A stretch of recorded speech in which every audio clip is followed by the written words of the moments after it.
I didn't realize I was being abused until the day I had to ask my husband for $5 just to get to work.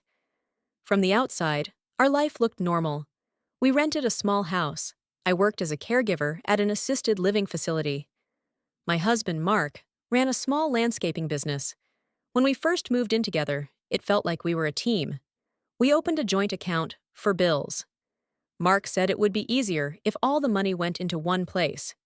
"You hate numbers, babe. Let me deal with it," he said. It sounded reasonable, so I agreed. Every payday, I'd deposit my check into that account. Mark would say, "We're doing good this month," and I took his word for it. After long shifts, I never checked the balance. The first warning came at the grocery store. I had a cart full of basic food when my card got declined. The cashier tried to smile like it was no big deal. I used an old credit card and told myself the bank was just being weird. At home, I asked Mark what happened. He laughed. "Relax," he said. "I just paid the truck payment. Sometimes the bank holds stuff. It'll clear tomorrow. You get so worked up over nothing." He hugged me, and I believed him. After that, he started commenting on everything I spent. "A coffee before work? Do you really need to blow money on sugar milk? New sneakers? Didn't you just buy shoes? A haircut? You know you can do that yourself." Any money I spent felt like a problem, so I cut back on everything. Meanwhile, Mark always had money for his stuff. New tools, fishing gear, beer for him and the guys. When I asked how we could afford that but still feel broke, he snapped. "Why don't you trust me?" he said. "I'm the one paying everything." I stopped asking questions. Then the late notices started. The first was a pink envelope from the electric company. "Final notice before disconnection." I read it at the counter and just stared. We both worked full-time. How were we behind on lights? I showed Mark the letter. He snatched it. "They always send stuff like this," he said. "It's just a scare tactic. I already talked to them." He crumpled it and tossed it. I wanted to pull it back out, but didn't. Instead, I picked up an extra shift, hoping more money would fix everything. The real punch came on a Monday morning. I was leaving for work when my car sputtered and died at the end of the driveway. The gas gauge was on empty. I checked my wallet. $3 and some coins. My card had been declined twice already that week. I walked back inside and found Mark at the table, scrolling on his phone. "Hey," I said, "can you send me like $10? I'm out of gas and I have to get to work." He didn't look up. "Account's tight right now. Just call in." Something inside me went still. "I can't call in," I said. "I already used my PTO. I just need $10. He sighed. "You know how much I had to put on the card for tools last week? Things are rough. You act like I'm hiding money from you." He finally looked at me, annoyed. "So, we're broke?" I asked. "We're fine," he snapped. "You're being dramatic. Take my truck if it's that serious." He tossed me his keys. I caught them, my hands shaking. On the drive to work in his truck with the full tank, I stared at the gas gauge. If things were so tight, why was his tank full and mine empty? That was the moment it clicked. This wasn't bad luck or me being bad with money. This was control, and I finally let myself see it. Once I noticed the pattern, it was like someone wiped fog off a window. Everything I'd brushed aside suddenly looked sharp and obvious. Still, I didn't confront Mark right away. I wanted to be sure, and I didn't trust my own instincts yet. Years of being told I was dramatic will do that to you. Over the next few weeks, things got worse.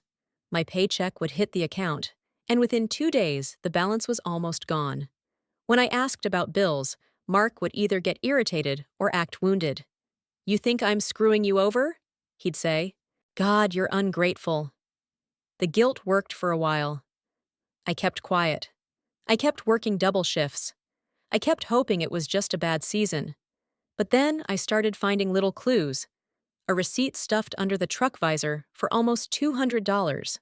Fast food, beer, and snacks. A delivery slip for a new set of speakers. A notification on his phone about a pending charge from a sporting goods store. Every item had nothing to do with bills. One night, after a late shift, I came home to find the house completely dark. Mark was sitting on the couch with a beer, the TV off, staring into the living room like he was thinking hard about something. "Power gets shut off?" I asked, flipping a switch that did nothing. He didn't look at me. "Yeah, they'll turn it back on tomorrow." I felt a jolt of panic. "Mark, how? I thought you said—" "I said I'm handling it," he snapped, loud enough to make my whole body tense. "Stop interrogating me. You think I'm not trying?" He stood up and stormed into the kitchen. I followed, but stopped when he slammed a cabinet door so hard it rattled the glasses. I didn't say another word. I slept in silence beside him that night, staring at the dark ceiling, feeling the air thick with something I didn't have a name for yet. 2 days later, on my lunch break, I checked the joint account for the first time in months. Seeing the numbers made my chest tighten. Dozens of purchases, gas for his truck, takeout, random store trips. Not a single payment toward utilities, not even the minimum payment on my credit card. I stared at the screen until my break ended, hands cold and damp. For the first time, I let myself think it plainly. Mark was using my paycheck like his personal allowance. When I got home that night, he was in a great mood, loud, upbeat, humming while cooking. He hugged me like nothing was wrong. I stood stiff in his arms. "You good?" he asked, playful. "Yeah," I said, "just tired." Inside, something was cracking. The breaking point came the next morning. I was getting ready for work when I opened the cupboard and found it almost empty. 1 can of soup, half a bag of rice, no cereal, no bread, nothing for lunch. When I asked Mark about groceries, he shrugged. "We'll go this weekend." "I need something today." He didn't look up from his phone. "Grab something at work." "I don't have money for that," I said quietly. He scoffed. "You always say that. What do you do with your checks?" That was it. That was the sentence that snapped whatever was left in me. I felt the anger rise, not the loud kind, but the quiet, cold kind that makes everything clearer. "What do I do with my checks?" I repeated slowly. "They go into the account, the same account you spend from." He rolled his eyes like I was being unreasonable. "Here we go again." But for once I didn't back down. "I want access," I said. "Real access. I want to see the statements. All of them." Mark stiffened. His jaw tightened. "Why?" he asked. "You don't trust me?" I met his eyes. "I don't know. Should I?" For a moment, he looked caught off guard. Just a flicker, but enough. Then he grabbed his keys. "I'm not doing this. You're crazy lately." He walked out and slammed the door so hard it rattled the windows. I stood alone in the kitchen, heart pounding, and understood something with absolute clarity. I wasn't the problem. I wasn't dramatic. I wasn't forgetful, or bad with numbers, or too emotional. He was lying to me. He was draining me. And he wanted me confused enough not to notice. That was the moment I stopped believing his excuses. That was the moment I decided I was done. The moment I decided I was done, everything inside me shifted. I didn't yell. I didn't confront him again. I didn't make threats or demands. I just went quiet. And quiet was something Mark never noticed. He only paid attention when I was upset. Calm made me invisible to him. That worked in my favor. The first thing I did was open my own checking account after work. It took 15 minutes. I sat in my car afterward, staring at the new debit card in my hands, feeling both terrified and relieved. I didn't transfer anything yet. I knew Mark checked the joint account constantly, and any sudden movement would raise suspicion. So I played it safe. I waited for my next payday. Meanwhile, I started gathering information. Not dramatic spy stuff, just screenshots. Every transaction, every recurring charge, every overdraft fee. I screenshotted the entire account history month by month. Then I emailed everything to myself, using a personal folder Mark didn't know existed. I also took photos of the pink utility notices shoved in the junk drawer, the overdue credit card statement, the disconnection warning for the water bill. I lined everything up in chronological order. The picture was ugly, but it was exactly what I needed. I didn't want revenge that blew up dramatically. I wanted something simple: control over my life again. A week later, the paycheck hit. Within minutes, I transferred the entire amount into my new account. Clean. Quiet. Mark didn't even get a notification because it showed as an internal transfer. That same morning, I left $50 in the joint account so he wouldn't panic immediately.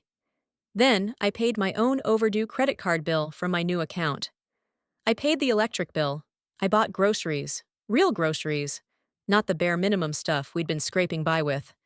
When I got home with the bags, Mark glanced at them and frowned.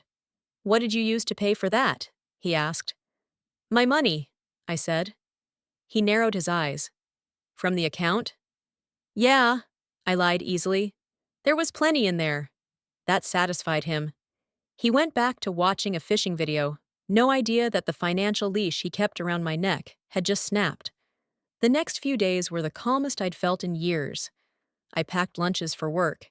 I filled my gas tank without asking anyone's permission. I went to bed without worrying which bill was silently growing mold in the drawer. Mark didn't notice anything was off until the weekend. We were eating breakfast when he opened the banking app.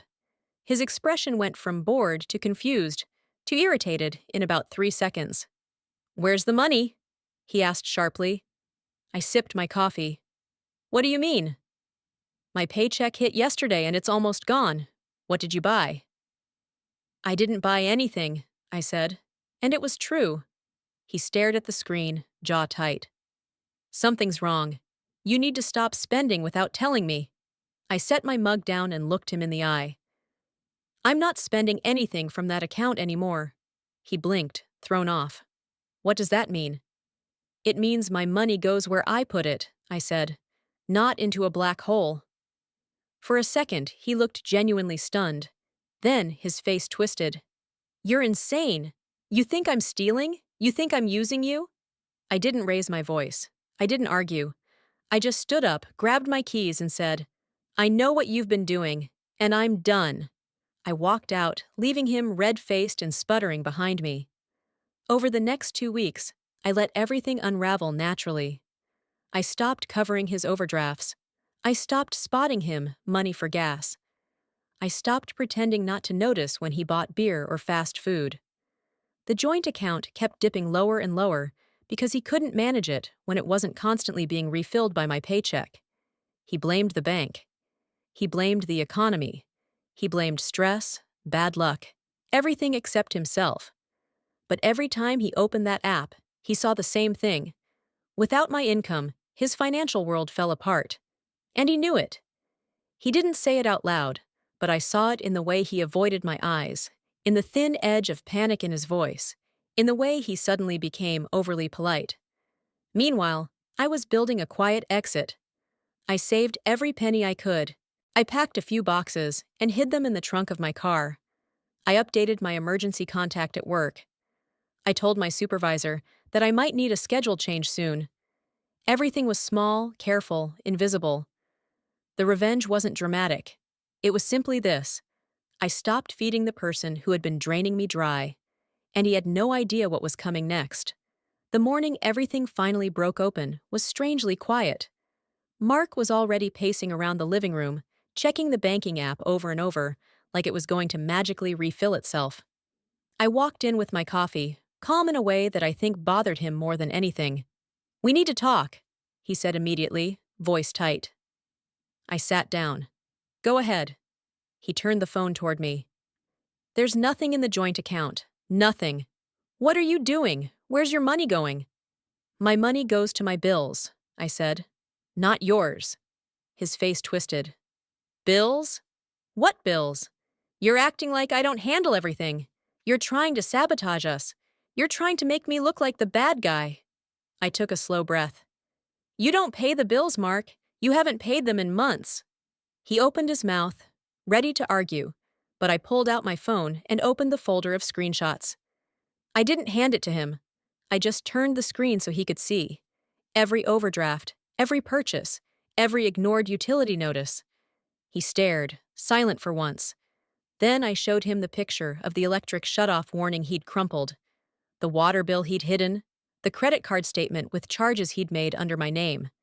His face went pale. You're spying on me? I'm documenting, I said, because I didn't trust my own memory anymore. You trained me not to. He stepped back like he needed space to breathe. You're blowing everything out of proportion. You know I've been stressed. You know work's been slow. Why would you turn on me like this? I stood up. I didn't turn on you. I finally stopped letting you drain me. He clenched his fists. So what now? You think you're walking away? You're not going anywhere. That sentence made my entire body go still, but not with fear, just confirmation. I already left, I said quietly. You just haven't caught up yet. I grabbed the small duffel I'd packed the night before. My car keys were in my pocket. My new account was full enough for a fresh start. I'd already arranged a temporary room with a coworker, just until I got my footing. Mark stared like he couldn't process it. Where the hell are you even gonna go? You can't afford anything. I can, I said, because you don't have access to my paycheck anymore. The look on his face, shock, anger, then the realization that he couldn't stop me, was the closest thing to justice I needed. He lunged for the doorframe as if blocking it would keep me there, but he didn't touch me. He just stood there breathing hard. You're making a mistake. I walked past him. He didn't try to grab me. He just followed me with his eyes, furious and desperate at the same time. In the driveway, I opened my car door. The tank was full, my lunch was packed, my own bank card sat in my purse. For the first time in years, nothing felt heavy. As I backed out, Mark came to the porch. You're really doing this? He yelled. Yes, I said through the open window. I am. He didn't yell anything back. He just stood there, watching the one resource he couldn't control anymore drive away. The fallout happened on its own. Within a month, the utilities in his name were shut off one by one. His credit card got denied at a sporting goods store. Someone from the bank called me, because the card was technically mine, and I calmly closed the account. He texted me a few angry messages at first, then a few apologetic ones, then a long speech about how he'd change if I just came home. I didn't reply to any of them. I focused on working, saving, breathing. I ate real meals. I slept without fear of what new bill might surface. I watched money I earned stay where I put it. I felt like myself again. One afternoon, after a long shift, I sat in my coworker's guest room and realized something simple but huge. Revenge didn't have to be loud. It didn't have to be dramatic. Sometimes revenge is just taking back the life someone tried to shrink. Mark lost the control he built his whole world around. I lost nothing but a burden. And the moral, the part I carry with me, is this. When someone slowly steals your freedom, the quietest thing you can do, walking away, is also the loudest.